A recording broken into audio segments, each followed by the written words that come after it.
Military academies का कोई information नहीं है। Number 4, eligibility. इंडिया के बहुत से मिलिट्री स्कूल्स की खास बात यह है कि कैंडिडेट्स बहुत कम उम्र से इन्हें ज्वाइन कर सकते हैं।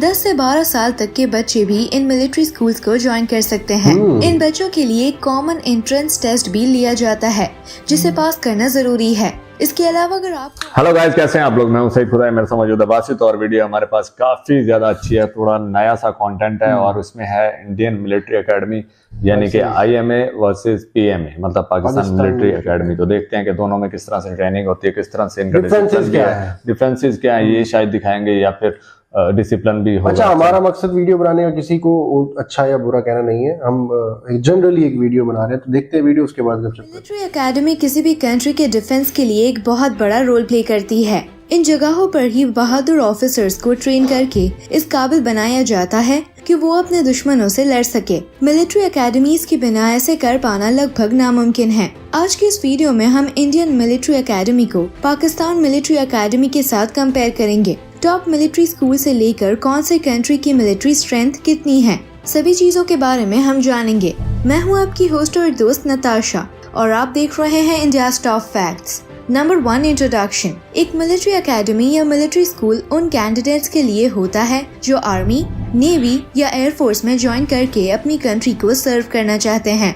इसे एक एजुकेशनल इंस्टीट्यूशन भी कह सकते हैं जो कैंडिडेट्स को ऑफिसर्स बनने में हेल्प करता है। मिलिट्री के एनवायरनमेंट में कैसे डिसीजंस लेने हैं, ये एकेडमीज इसी चीज में अपने कैंडिडेट्स को ट्रेन करती है। इंडिया का राष्ट्रीय Indian military college Dehradun one of the oldest military college है। इसे 13 मार्च 1922 में फाउंड किया गया था। सैनिक स्कूल्स भी बहुत फेमस है जिसके ब्रांचेस इंडिया में बहुत जगह है। इसे सैनिक school society ministry of defence के अंडर रन करती है और इनकी शुरुआत 1961 में की गई थी। वहीं अगर पाकिस्तान की बात करें तो पाकिस्तान मिलिट्री एकेडमी का कुल one of the oldest military academy है। इसे 1947 में एस्टैब्लिश किया गया था। यहाँ पर आने वाले कैंडिडेट्स मोस्टली 2 इयर्स की हार्ड ट्रेनिंग करते हैं जिसके बाद ही वो ऑफिसर्स बन पाते हैं। Number 2, top military schools and colleges. India में बहुत से डिफेंस ट्रेनिंग इंस्टीट्यूशंस हैं जिसे कि यूथ को मिलिट्री ट्रेनिंग दी जाती है। इससे उन्हें मिलिट्री में सर्विस करना आसान हो जाता है। बहुत से एकेडमीज और कॉलेजेस सोल्जर्स को strategies, techniques of military, warfare command, military science और दूसरे इम्पोर्टेंट टेक्नोलॉजीज के बारे में नॉलेज देते हैं। कुछ टॉप मिलिट्री एकेडमीज की बात करें तो राष्ट्रीय Indian military college Dehradun, army cadet school Dehradun, Indian military academy Dehradun, national defence academy Pune, high altitude warfare school Gulmarg, national defence college new Delhi, officers training academy Chennai, college of defence management Secunderabad, army air defence college Odisha और officers training academy गया कुछ top Indian academies है। वहीं अगर पाकिस्तान की बात करें तो Pakistan air force academy Risalpur, Pakistan naval academy Karachi, national defence university Islamabad, Pakistan navy war college, army Burn Hall college Abbottabad, military college Jhelum और मिलिट्री कॉलेज मरी पाकिस्तान के टॉप मिलिट्री कॉलेजेस में से एक है। Number 3, number of military academies. Currently India में करीब 142 डिफेंस ट्रेनिंग इंस्टीट्यूशंस है जहां आर्मी ऑफिसर्स, एयरफोर्स ऑफिसर्स और नेवल ऑफिसर्स को ट्रेनिंग दी जाती है। वहीं पाकिस्तान में नंबर ऑफ मिलिट्री एकेडमीज का कोई इन्फॉर्मेशन नहीं है। Number 4, eligibility. इंडिया के बहुत से मिलिट्री स्कूल्स की खास बात यह है कि कैंडिडेट्स बहुत कम उम्र से इन्हें ज्वाइन कर सकते हैं। 10 से 12 साल तक के बच्चे भी इन मिलिट्री स्कूल्स को ज्वाइन कर सकते हैं। इन बच्चों के लिए कॉमन एंट्रेंस टेस्ट भी लिया जाता है जिसे पास करना जरूरी है। इसके अलावा अगर आपको आर्मी, नेवी या एयरफोर्स के विंग्स को ज्वाइन करना है तो एनडीए का एग्जाम क्लियर करना होगा। उसके बाद ही आपको डिफेंस इंस्टीट्यूशन में जाने का मौका मिलेगा। इसमें आपके फिजिकल टेस्ट के साथ साथ नॉलेज टेस्ट भी ली जाती है। वहीं पाकिस्तान में भी बिल्कुल इसी तरह से मिलिट्री स्कूल्स में एडमिशन मिलती है।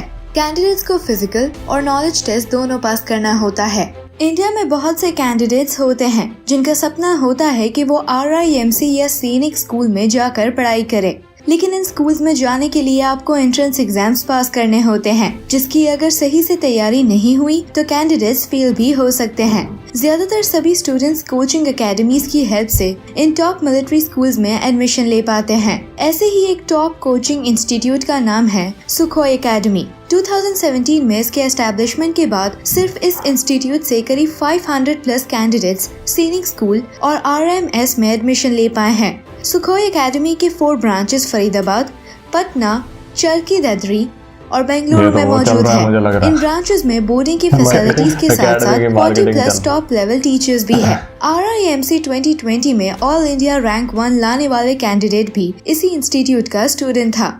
लेकिन सबसे अच्छी बात तो ये है कि सुखोई एकेडमी ने अपना ऐप भी रिलीज किया है, जहाँ पर सैनिक स्कूल, मिलिट्री स्कूल, RIMC और NDA की ऑनलाइन कोचिंग की लाइव क्लासेस होती है। इस ऐप पर रजिस्टर करके आप ऑनलाइन इंग्लिश का पहला फ्री कोर्स कर सकते हैं। कोर्स शुरू होते वक्त फैक्ट्स 100 कूपन यूज करना मत भूलिएगा। इसके अलावा यहाँ 6 hours plus live classes, doubt classes, recorded classes, PDF notes और वीकली टेस्ट की भी सुविधा मौजूद है। मैं आपको बता दूं, आप हमारे कूपन कोड FACT50 का यूज करके NDA सितंबर 2022 के पराक्रम बैच में 50% ऑफ का ऑफर भी पा सकते हैं। FACT50 कूपन से आप मौजूद सभी कोर्सेज में 50% ऑफ भी पा सकते हैं, लेकिन ये बेहद लिमिटेड पीरियड का ऑफर है, इसलिए जल्दी से जाकर सुखोई एकेडमी का ऐप डाउनलोड कीजिए और कोर्स के लिए रजिस्टर कीजिए। सभी लिंक्स आपको डिस्क्रिप्शन में मिल जाएगी। नंबर 5 फी।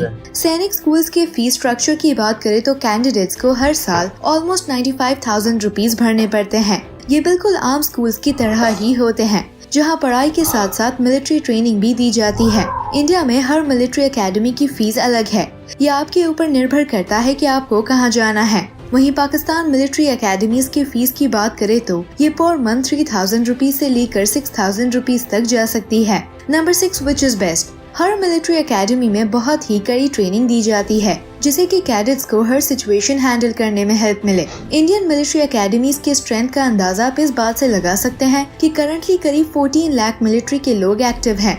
ये वर्ल्ड का 2nd लार्जेस्ट मिलिट्री फोर्स है और तो और इंडिया में वर्ल्ड की लार्जेस्ट वॉलंटियर आर्मी है और तो और इंडिया में वर्ल्ड की लार्जेस्ट वॉलंटियर एकेडमी है। इसके साथ ही इंडिया के पास वर्ल्ड का 3rd लार्जेस्ट डिफेंस बजट है। वहीं अगर पाकिस्तान मिलिट्री की बात करें तो ये वर्ल्ड में 9th मोस्ट पावरफुल मिलिट्री मानी जाती है। करंटली करीब 5.6 लाख मिलिट्री के लोग कंट्री में एक्टिव है। तो दोस्तों, अगला वीडियो आप किस टॉपिक के बारे में देखना चाहते हैं? तकरीबन 7 लाख के करीब है।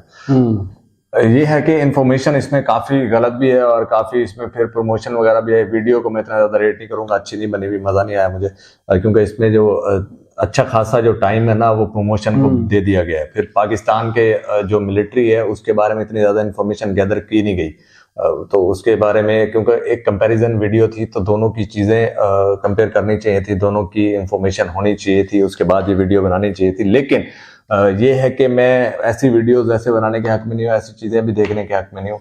और मेरा ये मानना है कि ये लड़ाई लड़ुई और मतलब दुनिया में सिर्फ ये नहीं रह गया, इंडिया पाकिस्तान और ये सारा कुछ ड्रामा जो भी चल रहा है, मेरा मानना ये है कि ये सिर्फ और सिर्फ, देखो मैं ये क्यों सोचता हूँ, ये सिर्फ बहाना है कि आवाम लगी रहे इधर। नहीं, ये मैं इसलिए ये चीज सोचता हूँ क्योंकि जो जिससे हम असला मतलब एम्यूनिशन वगैरह हम लेते हैं, जिससे असला हम लेते हैं, वो इंडिया को बेचता है। जो हमें बेच रहा है वो इंडिया को भी बेच रहा है। तो मतलब ये है कि अगर हम दोनों नहीं लड़ेंगे तो उनका असला नहीं बिकेगा। तो मेरा मानना ये है, उन्होंने हमारे दरमियान कुछ ना कुछ करते ही रहना है और लड़वाते ही रहना ताकि उनका जो है ना असला बिके। और देख भाई, जंगे लड़ाइयाँ रहेगी, पुरानी बातें, ये सारा टाइम चेंज हो चुका है। अब जो यंग जनरेशन है वो इस चीज को एक्सेप्ट नहीं करती, वो कहते हैं कि बस ग्रो करना चाहिए, हाँ आगे बढ़ो, और जो आगे बढ़ गया वही सक्सेसफुल है, वही ग्रोथ कर रहा है और ऑब्वियसली वही आगे है। तो this is the point basically.